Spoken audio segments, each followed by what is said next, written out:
লাল শাড়ি পইরা বধূ সাইজা আমারে কান দেয়া স্বামীর বাড়িতে গেলা, এখন পরনে সাদা শাড়ি কেন? কারণ আমি বিধবা। বিধবা মানে? আমার স্বামী মারা গেছে, এই জন্য আমি বিধবা। এইসব তুমি কি কও কাজল? তোমার স্বামী মরে গেছে? কেমনে মরছে? হার্ট অ্যাটাক করে মরা গেছে। আর আমার স্বামীর মরার লেগা আমার শ্বশুর বাড়ির লোকজন, আমার শাশুড়ি আমারে দায়ী করতেছে। আমার লাগে বিয়ে দেওয়ার পরে বলে আর বলে মরে গেছে আমি রাক্ষসী। আমার শাশুড়ি আমার শ্বশুর বাড়ির লোকজন আমার এত অত্যাচার করছে, আমি না সহ্য করতে পারিনি, লেগে বাপের বাড়ি পড়ছি। আমি কোনোদিন স্বপ্নেও ভাবিনি আমি তোমার এইভাবে দেখো। বিশ্বাস করো কাজল, আমি কোনোদিন তোমার বরদোয়া দেই নাই, তোমার কোনো অভিশাপ দেই নাই।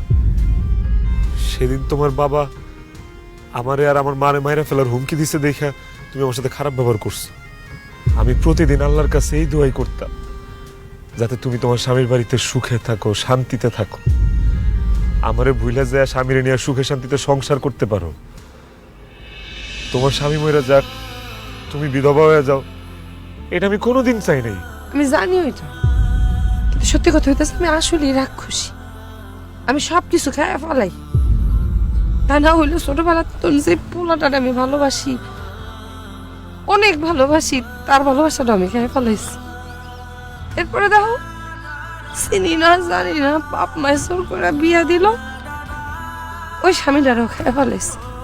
আচ্ছা আমি সংসার বুঝি তো হয়েছে, সংসারটাও খেয়ে ফেলাইছি। কষ্ট পায় না, কপালে যা ছিল তাই হয়েছে, সব ঠিক হয়ে যাবে। সব ঠিক হয়ে যাবো। জান আমি ময়রা সর।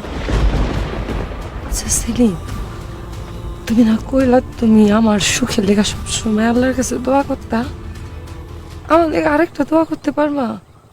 কি? আমি যেন ময়রা যাই, বুকের মধ্যে যে আগুন চলতেছে, আমি কাউরে বুঝাই করতে পারবো।